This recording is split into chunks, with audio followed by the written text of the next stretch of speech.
तो आज हम लोग देखने वाले हैं that is treatment of abnormal loss account, abnormal gain and normal loss account.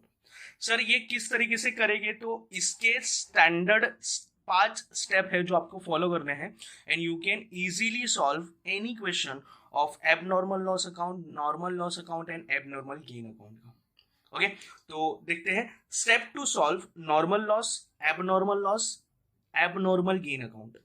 सबसे पहले क्या करना है, तो transfer second effect to normal loss, abnormal loss and abnormal gain account. मतलब जो भी हम लोग का एबनॉर्मल लॉस आएगा उसका सेकेंड इफेक्ट देना है। वो कैसे करेंगे तो हम लोग क्वेश्चन में देखेंगे।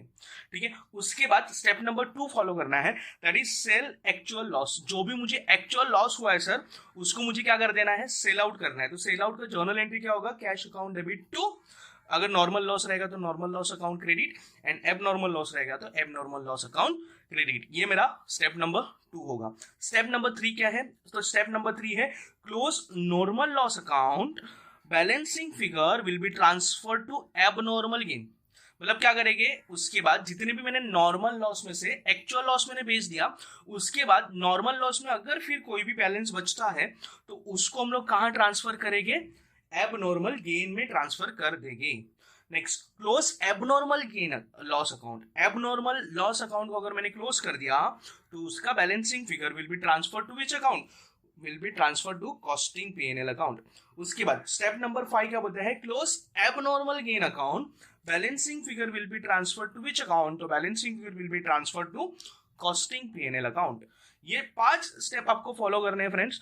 जैसे ही आप 5 स्टेप फॉलो कर लेते हो तो आप एबनॉर्मल लॉस, एबनॉर्मल गेन और एबनॉर्मल लॉस अकाउंट बना सकते हैं। ठीक है, तो ये क्वेश्चन रहा हमारा। इसके बेस पे हम लोग आज प्रोसेस अकाउंट के प्रोसेस 1, 2 एंड 3 बनाएंगे और उसके हिसाब से क्वेश्चन सॉल्व करने वाले हैं। From the following information prepare process account, normal loss account, abnormal loss account and gain account. मतलब हम लोग को क्या क्या बनाने हैं, तो टोटल प्रोसेस अकाउंट बनाने हैं, नॉर्मल लॉस अकाउंट बनाना है, एबनॉर्मल लॉस अकाउंट बनाना है और एबनॉर्मल गेन अकाउंट बनाना है। तो देखते हैं इंफॉर्मेशन। तो particulars, process A, process B and process C. Material consume, तो तीनों प्रोसेस में दिए हैं, that is 12,000, 6,000, 10,000। Direct labour 14,000, 8,000, 12,000। Manufacturing expense 4,000, 4,000, 6,000। Input in units 10,000, input in rupees 10,000, output in units 9,400, 8,300, 7,600। Percentage of loss, normal loss है, ठीक है, normal loss in percentage 5%, 10%, 10%। Next, value of normal wastage, normal wastage मतलब normal loss, इसको बोलते हैं scrap value. Sir क्या बोलेंगे इसको, स्क्रैप वैल्यू। स्क्रैप वैल्यू कैसे फाइंड आउट होगा, तो उन्होंने बोला है पर 100 यूनिट्स स्क्रैप वैल्यू कितना है, 8 रुपीज। मतलब अगर मैं 100 यूनिट्स को बेच दूं, नॉर्मल लॉस को अगर मैं बेच दूं तो मुझे स्क्रैप वैल्यू कितना मिलने वाला है, 8 रुपीज। वैसे बी में कितना दिया है, 10 एंड 10। ठीक है फ्रेंड्स, तो अभी ये हमारा क्वेश्चन हो गया था। हमारा मेन टारगेट होगा कि नॉर्मल लॉस और एबनॉर्मल लॉस और एबनॉर्मल गेन का ट्रीटमेंट किस तरीके से करना है। ठीक है, तो ये रहा मेरे पास सॉल्यूशन फ्रेंड। तो सबसे पहले हम लोग तो प्रोसेस अकाउंट देख लेंगे, प्रोसेस अकाउंट का किस तरीके से प्रिपेयर करना है। उसके बाद हम लोग करेंगे एबनॉर्मल लॉस, एबनॉर्मल गेन वाला क्वेश्चन।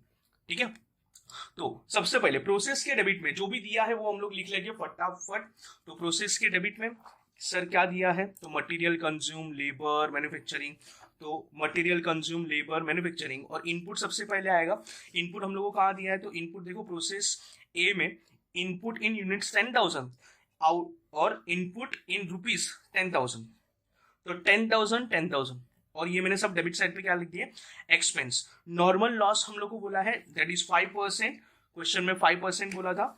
तो इनपुट पे 5%, 10,000 पे 5%, तो 500 यूनिट से मेरा क्या हो गया, नॉर्मल लॉस हो गया सर।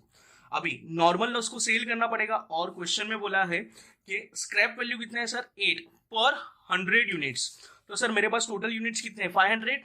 तो फॉर्मूला कैसे आएगा, 500 डिवाइडेड बाय 100, बिकॉज 100 यूनिट्स के मुझे 8 रुपीज मिल रहे हैं। तो 500 डिवाइडेड बाय 100 मल्टीप्लाई बाय 8, तो ये 40 रुपीज मुझे क्या मिल जाएगा, स्क्रैप वैल्यू मिल जाएगा। ओके, उसके बाद तो प्रोसेस ए में जो था वो हमने लिख दिया है। अभी क्या करेंगे, तो अकाउंट क्लोज करेंगे। तो सबसे पहले यूनिट्स को क्लोज किया 10,000। तो यहाँ जो बैलेंसिंग फिगर बचा इसको हम लोग बोलेंगे abnormal loss account. Sir input था 10,000 और आउटपुट हो गया सर 9,400। सर मैंने ये एक्सपेक्ट किया था कि 9,500 आउटपुट हो जाएगा। कैसे? बिकॉज 10,000 इनपुट और मैंने ये सोचा था कि मुझे नॉर्मल लॉस कितना हो जाएगा 500। तो 9,500 इसमें expected output, but sir expected output से कम हुआ, मतलब ये जो 100 है ये मुझे एबनॉर्मली लॉस हो गया।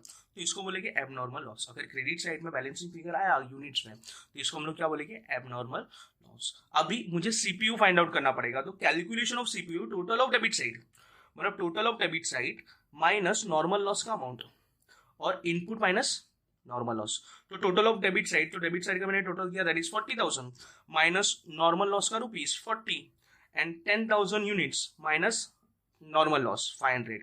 तो मुझे सीपीयू मिला दैट इज 4.21 जो मुझे मिला है वो हम लोग यहाँ लिख देंगे और यूनिट से मल्टीप्लाई करेंगे तो वी विल गेट 39,539।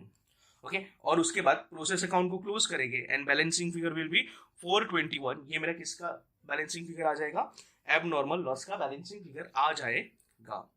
ठीक है, उसी तरह हम लोग प्रोसेस बी करेंगे that is process B account. Process A account 9,400 and 39,539 कहां से मिला, तो सर ये प्रीवियस प्रोसेस से मिल गया। ओके, उसके बाद material, labour and manufacturing expense 6,000, 8,000, 4,000 question में दिया था 6,000, 8,000 एंड 4,000।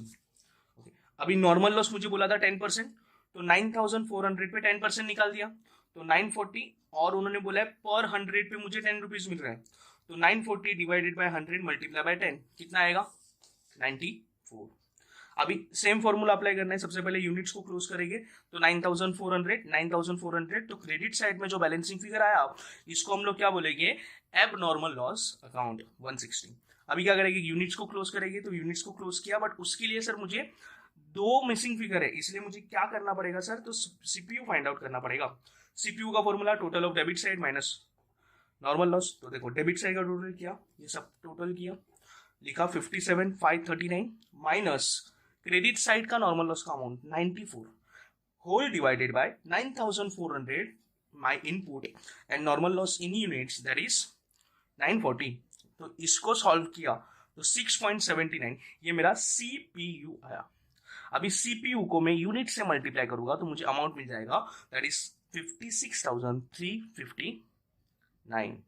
ओके, अभी मैं अमाउंट को वापिस से क्लोज करूंगा और बैलेंसिंग फिगर जो रहेगा वो मुझे मिल जाएगा एबनॉर्मल लॉस अकाउंट। ओके, इसी तरीके से हम लोग को प्रोसेस सी प्रिपेयर करना है। जो प्रोसेस ए से बी से आया वो हम लोग कहाँ लिखेंगे, प्रोसेस सी में। तो प्रोसेस सी में प्रोसेस बी से आया 8,300 जो यहाँ का आउटपुट था, यहाँ का इनपुट हो गया 8,300, 56,359 and direct material, direct labour, direct manufacturing expenses तो 10,000, 12,000 एंड 6,000। 12,000, 10,000, 12,000 एंड 6,000। नॉर्मल लॉस का परसेंटेज दिया है दैट इज 8,300 पे 10%, तो 830 ये मेरा नॉर्मल लॉस हो गया। 830 डिवाइडेड बाय 100 मल्टीप्लाई बाय 10 क्योंकि स्क्रैप वैल्यू 10 दी है तो 83। सर कहाँ दिया है, आप एक बार दिखा दीजिए। तो देखो परसेंटेज भी दिया है 10% एंड स्क्रैप वैल्यू भी कितना दिया है 10। अभी प्रोसेस सी ये मेरा फाइनल प्रोडक्ट है सर, तो इसका जो भी बैलेंसिंग फिगर रहेगा, इसका जो फिनिश स्टॉक रहेगा दैट इज 7,600। तो ये 7,600 कहाँ से दिया है, तो क्वेश्चन में दिया है आउटपुट में। ओके, अभी क्या करेंगे सर, अभी जैसे हम लोग पहले से करते आ रहे, सबसे पहले क्लोज किसको करेंगे, यूनिट्स को क्लोज करेंगे। तो इस बार क्रेडिट साइड बड़ा है तो क्रेडिट साइड का टोटल किया तो आया 8,430। अभी यहाँ बैलेंसिंग फिगर बच गया सर डेबिट साइड पे, और जो डेबिट साइड पे बैलेंसिंग फिगर बचा है ये हम लोग बोलेंगे एबनॉर्मल गेन अकाउंट। कौन सा account, abnormal gain account. Okay, तो एबनॉर्मल गेन आ गया। अभी क्या करेंगे, सीपीयू का फॉर्मूला अप्लाई करेंगे, टोटल ऑफ डेबिट साइड, तो डेबिट साइड का टोटल किया ओके माइनस 83। ओके, 83 का माइनस 83 माइनस करने के बाद 8,300 माइनस 830 जो भी बैलेंसिंग फिगर आएगा 11.28 ये मेरा सीपीयू रहेगा 7600 मल्टीप्लाई बाय 11.28 तो 85,434। इसको क्लोज करने के बाद ये जो भी बैलेंसिंग फिगर आएगा उसको हम लोग क्या बोलेंगे, एबनॉर्मल गेन अकाउंट। क्या बोलेंगे, एबनॉर्मल गेन अकाउंट। तो ये सीपीयू आया 11.21। यहाँ शायद से कैलकुलेशन एरर है, दैट इज, तो टोटल कर लेते हैं 56,359 प्लस 10,000 प्लस 12,000 प्लस 6,000, तो यहाँ आएगा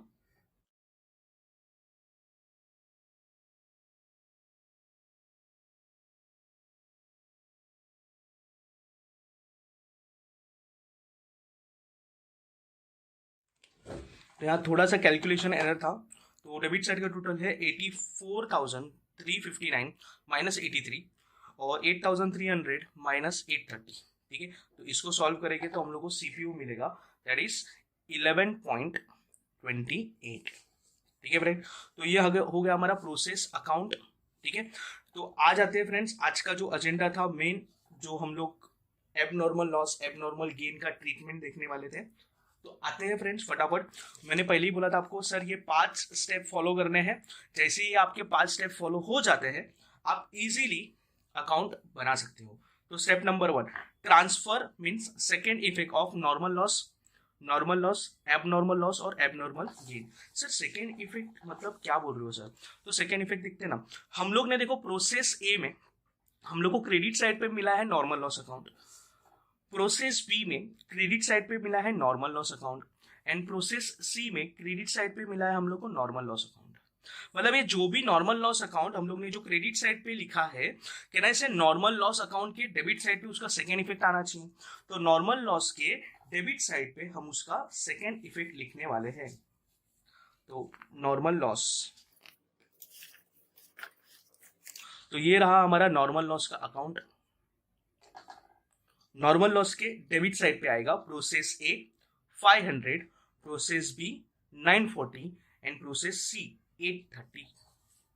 यहां से मिला सर ये यूनिट्स एंड यूनिट्स और उसका रिस्पेक्टिव अमाउंट। मतलब पहला स्टेप हो गया कि सर नॉर्मल लॉस को ट्रांसफर कर दिया। उसी तरीके से एबनॉर्मल लॉस का भी सर बैलेंसिंग फिगर होगा। तो abnormal loss sir, abnormal loss process ए में एबनॉर्मल लॉस हो गया है 100 यूनिट्स और उसका अमाउंट, प्रोसेस बी में एबनॉर्मल लॉस हो गया उसका अमाउंट और यूनिट्स, एंड प्रोसेस सी में सर एबनॉर्मल गेन हुआ है डेबिट साइड पे। तो देखते हैं, पहले तो हम लोग एबनॉर्मल लॉस को लिख लें। प्रोसेस ए के क्रेडिट साइड पे था तो एबनॉर्मल लॉस की कौन सी साइड पे आएगा सर? डेबिट साइड पे। Process A account 100 421। Process B के भी क्रेडिट साइड पे था तो एबनॉर्मल लॉस के डेबिट साइड पे आएगा प्रोसेस बी 160 1086। ओके, अभी प्रोसेस सी में सर एबनॉर्मल लॉस नहीं हुआ है मुझे, प्रोसेस सी में मुझे एबनॉर्मल गेन हो गया। प्रोसेस सी के डेबिट साइड में एबनॉर्मल गेन हुआ है तो एबनॉर्मल गेन के कौन से साइड पे आएगा सर? तो एबनॉर्मल गेन के क्रेडिट साइड पे बाय प्रोसेस सी। तो यहां हो गया सर, हम लोग ने क्या किया, तो हम लोग ने सेकेंड इफेक्ट दे दिया जो भी एबनॉर्मल लॉस था, एबनॉर्मल गेन था और नॉर्मल लॉस का। तो यहां हो गया हमारा स्टेप नंबर 2। स्टेप नंबर 1 अभी करेंगे। Step number 2, sale of actual loss. मुझे एक्चुअली जितना भी लॉस हुआ है उसको मैं सेल आउट कर दूंगा और entry will be cash account debit to normal loss और एबनॉर्मल लॉस। सर कहना इसे नॉर्मल लॉस मतलब इतना लॉस तो मुझे हो ही गया है। ठीक है, प्रोसेस ए की बात करें सर, हम लोग कॉन्सेप्ट देख रहे हैं। प्रोसेस ए की बात करें तो 500 मैंने एज्यूम किया था सर, 500 तो लॉस हुआ ही हुआ सर, 500 तो लॉस हुआ ही, एडिशनल कितना हुआ 100। मतलब कहने से ये जो 500 है ये इसको मैं पूरा सेल आउट कर सकता हूं। तो ये जो 500 है तो इसको हम लोग क्या बोलेंगे? कैश बैंक, क्योंकि मुझे सेल आउट करना है। कितना यूनिट सेल करना है? 500। और सर स्क्रैप वैल्यू कितना है? तो 500 100 यूनिट्स का कितना रुपीस है sir? 500 divided by 100 multiply bye 100 units का कितना दिया है सर? 8। तो ये जो 40 हो गया इसको मैंने क्या कर दिया? सेल आउट कर दिया। याद रहे फ्रेंड, जो भी एक्चुअल लॉस हो रहा है उसको ही सेल करना है। ठीक है, प्रोसेस बी में आते हैं। प्रोसेस बी का यूनिट्स कितना है? 940। ये 940 उसका यूनिट्स है सर, इसको भी हम लोग क्या करेंगे, सेल आउट करेंगे। तो देखो ना, प्रोसेस बी में मैंने सोचा था 940 मेरा लॉस होगा सर, 940 तो हुआ ही हुआ, साथ में एबनॉर्मल लॉस कितना हो गया 160। मतलब कहने से 940 एक्चुअली जो लॉस हुआ है ये पूरा कंप्लीट है, इससे ज्यादा हो गया है। तो ये जो 940 जो मेरा एक्चुअल मैंने एज्यूम किया था और एक्चुअल इससे ज्यादा है, मतलब 940 भी मैं क्या कर दूंगा, कंप्लीटली बेच दूंगा। तो 940 को मैंने क्या कर दिया, सेल आउट कर दिया। ओके, अभी आता है प्रोसेस सी, वेरी इंपॉर्टेंट। मैंने 830 एज्यूम किया था, कितना एज्यूम किया था सर, 830। प्रोसेस सी में आते हैं सर, 830 ये मैंने नॉर्मल लॉस एज्यूम किया था, बट सर इसमें एबनॉर्मल गेन हो गया। कैसे सर, 830 मैंने एज्यूम किया और गेन कितना हुआ 130। तो मतलब आउट ऑफ 830 130 तो मेरा एबनॉर्मल गेन है। तो सर मुझे एक्चुअल लॉस कितना हुआ, एक्चुअल लॉस हुआ 700। तो यहां भी मैं सेल आउट किसको करूंगा, तो सेल आउट सिर्फ एक्चुअल लॉस को ही करूंगा। तो 830 मेरा प्रोसेस सी से था, तो प्रोसेस सी में से एक्चुअल लॉस कितना हुआ सर 700। तो 700 को मैं सेल आउट करूंगा, तो कैसे आएगा सर 700 का, तो 700 डिवाइडेड बाय 100 मल्टीप्लाई बाय 10, तो 70 रुपीज आया। तो सर 130 को क्या करने का, तो मुझे बताओ ये 130 मेरा क्या है, एबनॉर्मल गेन। तो इसको ट्रांसफर करेंगे abnormal gain as a balancing figure, किसको क्लोज करने का, नॉर्मल लॉस अकाउंट को क्लोज करने का। नॉर्मल लॉस अकाउंट को क्लोज करने के बाद इसका जो भी बैलेंसिंग फिगर रहेगा वो कहाँ जाएगा, नॉर्मल लॉस अकाउंट का जो भी बैलेंसिंग फिगर होगा will be transfer to abnormal gain. ठीक है, पहले तो हम लोग देख लेते हैं सर, हम लोग को स्टेप नंबर 2 करना था, that is sell out actual loss. तो हम लोग ने क्या किया, तो हम लोग ने किया नॉर्मल लॉस का क्लोजिंग, नॉर्मल लॉस को हम लोग ने सेल आउट कर दिया। अभी एबनॉर्मल लॉस जो था उसको भी मुझे क्या करना पड़ेगा, सेल आउट करना पड़ेगा। तो देखो एबनॉर्मल लॉस डेबिट साइड पे 100 यूनिट्स है, बट इसका एक कॉस्ट प्राइस है 421, इतना कॉस्ट लग गया सर, बट इसको भी मैं भंगार के वैल्यू पे ही बेचूंगा। तो sir 100 divided by 100 multiply bye sir 8, क्यों, बिकॉज 100 यूनिट्स का कितना स्क्रैप वैल्यू मिल रहा है 8। तो मैंने सेल आउट कर दिया 100 multiply by 8। Next process B का सर लॉस कितना है 160, बट सर इसका कॉस्ट कितना लग गया 1086, बट सर इसको जब मैं बेचूंगा तो मुझे स्क्रैप वैल्यू ही मिलने वाला है। तो 160 का स्क्रैप वैल्यू कितना हो गया सर 16। सर कैसे, तो 160 divided by 100 multiply by process B कितने में था 10। तो ये जो 16 मिला है ये तो मेरा स्क्रैप वैल्यू है सर, ये तो कॉस्ट जो मेरे को लग गया था और ये तो सर स्क्रैप वैल्यू है। तो सर मुझे प्रॉफिट हुआ या लॉस हुआ, तो प्रॉफिट हुआ या लॉस हुआ, तो जो भी प्रॉफिट लॉस हुआ है सर लॉस हो गया, will be transfer to which account, will be transfer to costing PNL account. तो ये अकाउंट को क्लोज करेंगे और ट्रांसफर कहाँ कर देंगे, कॉस्टिंग पीएनएल में कर देंगे। Next abnormal gain, abnormal gain very important friend, हम लोग ने क्या किया है, एबनॉर्मल गेन प्रोसेस सी के क्रेडिट साइड पे से उसका सेकंड इफेक्ट लिख दिया है ना। प्रोसेस सी में देखो ये रहा मेरा, प्रोसेस सी में डेबिट साइड पे था, डेबिट साइड से कहाँ गया, प्रोसेस एबनॉर्मल गेन के क्रेडिट साइड पे 130। और सर नॉर्मल लॉस को मैंने क्लोज करके बैलेंसिंग फिगर कहाँ ट्रांसफर करने की बात की, एबनॉर्मल गेन में। तो एबनॉर्मल गेन के डेबिट साइड पे नॉर्मल लॉस अकाउंट आ गया, दैट इज 130 और 13। ठीक है, ये एबनॉर्मल गेन 130, इसमें मुझे प्रॉफिट कितना है 1467। ये क्या करेंगे, तो इसमें देखो यूनिट्स हमेशा टैली हो जाएगा और अकाउंट क्लोज करेंगे और जो भी बैलेंसिंग फिगर रहेगा will be transfer to which account, will be transfer to abnormal gain account. तो स्टेप नंबर देखते हैं, स्टेप नंबर हम लोग ने सेकंड किया था और साथ में मैंने स्टेप नंबर 3, 4 एंड 5 भी एक्सप्लेन कर दिया। पहले हम लोग ने क्या किया, ट्रांसफर किया, उसके बाद क्या किया हम लोग ने, एक्चुअल लॉस जो भी था उसको हम लोग ने क्या कर दिया, सेल आउट। नॉर्मल लॉस था वो पूरा कंप्लीटली सेल आउट कर दिया, एबनॉर्मल लॉस था उसको भी मैंने क्या कर दिया, सेल आउट कर दिया। उसके बाद close normal loss account, balancing figure transfer to abnormal gain account, मतलब हम लोग ने ये वाला अकाउंट क्लोज किया एंड बैलेंसिंग फिगर को एबनॉर्मल गेन में क्या कर दिया, ट्रांसफर कर दिया।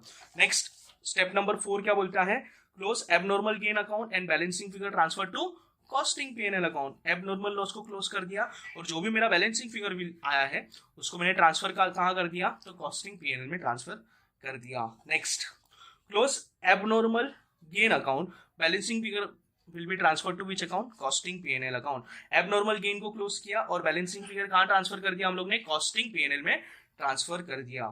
ठीक है फ्रेंड्स, तो ये था हमारा क्वेश्चन, और याद रहे स्टेप्स बराबर आप लिख लेना, एग्जाम टाइम में काफी हेल्प करने वाला है फ्रेंड्स। तो ये था हमारा स्टेप और ये हमारा क्वेश्चन है, और ये उसका process account, process A, process B and process C, और हमारा main abnormal, normal loss account, abnormal loss account and abnormal gain account. ठीक है फ्रेंड्स, अगर आपको कोई भी डाउट है sir abnormal loss, abnormal gain या इससे रिलेटेड, तो प्लीज आप नीचे कमेंट सेक्शन में आपके डाउट्स पूछ सकते हो।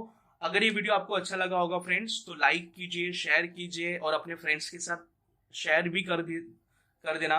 और याद रहे फ्रेंड्स, सब्सक्राइब करना भूलना मत। Thank you so much friends for watching this video. जय हिंद।